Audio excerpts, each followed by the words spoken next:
L-4 filgħodu instab ġeru mejjed imsalla prasu l-isfel imdendel max-xadba tal-oratorju Qalb ta' Ġesu fil-Mosta. Il-ġeru l-instab mejjed huwa tal-istess razza tal-ġeru li xahar ilu eżatt instab imsallab ma' bib ta' residenza privata ukoll fil-Mosta. Dak tal-lum instab fl-istess ħin kien instab il-ġeru ieħor, jiġifieri għal ħabta tas-7:30 ta' filgħodu. Dakinhar ukoll kien temp ta' xita. Tkellimna ma' resident dwar din is-sejba. Kun ġej hawnhekk u kien hemm xi ħadd qalli hemm l-inkwiet in-naħa tagħkom hemmhekk. Bak ġejt hawnhekk u rajt dan l-istess storja li ġrat reċentement hawnhekk fit-triq oħra mhux il-bot minn hawnhekk. Dan kien it-tieni każ fil-Mosta. Hija tan-naqa tal-ħsieb veru kif isiru hawnhekk u jisom saru f'dar raħal hawnhekk fil-Mosta. Imma jistgħu jsiru kullum kien ieħor x'imkien ieħor hu naħseb. Fuq il-post mar uffiċjali tal-Pulizija u flimkien magħhom esperti forensiċi li ħadu ritratt tal-ġeru u fittxew għal xi traċċi. Il-Pulizija elevat ukoll filmati miġbuda minn CCTV cameras ta' klinika privata li hija mfaċċata tal-oratorju u li jistgħu b'xi mod jgħinu lill-Pulizija fl-investigazzjoni tagħha. Dak tal-lum l-4 kien it-tieni każ li kellna fil-Mosta f'xahar u l-5 każ magħruf ta' moħqrija fuq annimali li kellna għal din is-sena. Il-budget ta' tnejn li għadda seta' kien l-aħħar wieħed għal din il-leġislatura. Waqt Bondi Plus fuq l-Istazzjon Nazzjonali, Lorenz Gonzi meskludiex li dan kien il-budget ta' qabel l-elezzjoni ġenerali. Teskludi li dan ikun l-aħħar budget qabel l-elezzjoni? Teskludi qed insaqsik. Le, ma neskludix, jiena l-options tiegħi inħallihom miftuħin. Matul il-programm il-Prim Ministru wista lil ħaddiema tal-Air Malta li jekk se jibqgħu joġġezzjonaw biex jirtiraw kmieni, il-linja nazzjonali tal-ajru se tagħlaq il-bibien u tkeċċi lil kulħadd il-barra.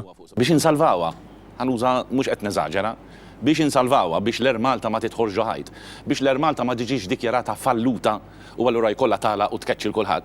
Lorenz Gonzi saħansitra qal li hemm ħaddiema li qed jirrifjutaw li jirtiraw kmieni b'kapriċċ. Ma jistax ikun. U naħseb hemm bżonn inwasslu l-messaġġ ċar. Jiena ma nerfax ir-responsabilità ta' x'jiġri jekk ikun hemm min kapriċċjożament jgħid le għal pakkett illi jista' jkun mhux perfett imma jressaqna viċin għas-salvazzjoni ta' din il-kumpanija. Intant il-Prim Ministru fisser il-budget ta' tnejn li għadda bħala skultura sabiħa. Skolpit il-budget huwa skultura sabiħa. Qal li Malta qed tasal fejn pajjiżi oħra mhux jirnexxilhom jaslu, imma fl-istess ħin uża l-maltemp ekonomiku biex jiġġustifika kif għall-budget ieħor baqa' ma wettaqx il-weda elettorali illi jnaqqas l-income tax. Però fiċ-ċirkostanzi aħna kellna dal-inkwit kollu ta' madwarna. Illum in hindsight għamilna sew li ma daħħalniex.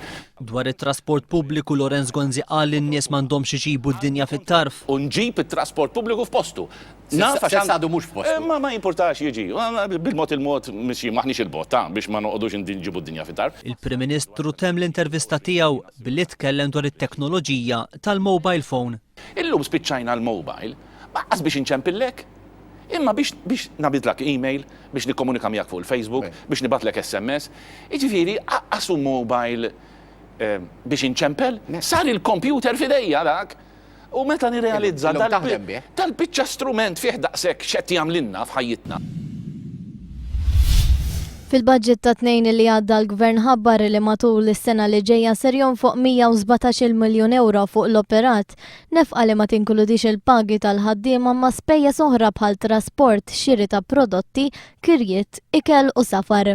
L-estimi finanzjari li kienu preżentati fil-budget jitfgħu dawl fuq in-nefqa tal-Gvern għall-operat tiegħu. Mill-elezzjoni ġenerali l-hawn sena wara sena l-ispiża baqa' dejjem tiżdied. Fl-2008 l-Gvern nefaq 96 miljun euro, fl-2009 180 miljun euro u fl-2010 110 miljun euro, total ta' aktar minn 314 il-miljun euro. Skont il-kejl uffiċjali tal-Gvern f'Ottubru li għadda l-ħajjolid bi 2.4% meta mqabbel mal-istess xahar tas-sena ta' qabel. F'temp ta' 12 xahar il-prezz tal-ikel, xorb, dawl, ilma, edukazzjoni u s-saħħa komplew jolew. Il-prezz tal-ikel f'pajjiżna żdied bid-doppju tal-medja taż-żona euro, waqt li l-prezz tal-edukazzjoni kien 6 darbit aktar. B'kollox bejn Ottubru ta' din is-sena u Ottubru tas-sena li għaddiet il-ħajjolid bi 2.4% u dan fi żmien meta meta skont kif qal il-Ministru tal-Finanzi Tonio Fenek fil-budget l-istrateġija tal-Gvern hi dik li jiġġieled l-għoli tal-ħajja. Bħalissa f'Malta hawn il-Prinċep Edward Earl ta' Wessex, membru tal-familja Real Ingliża. Il-Prinċep Edward huwa l-mistieden speċjali biex jippreżenta rikonoxximent ta' din is-sena fil-President's Award. Il-Prinċep Edward huwa r-raba' wiltu li żar tifel tar-Reġina Eliżabetta II. Fl-aħħar snin huwa ħapost missieru f'diversi attivitajiet minħabba li missieru qed jikber fl-età. Fost dawn hemm il-ftuħ tal-lob tal-Commonwealth u loti tal-awards li għalihom ġie f'pajjiżna.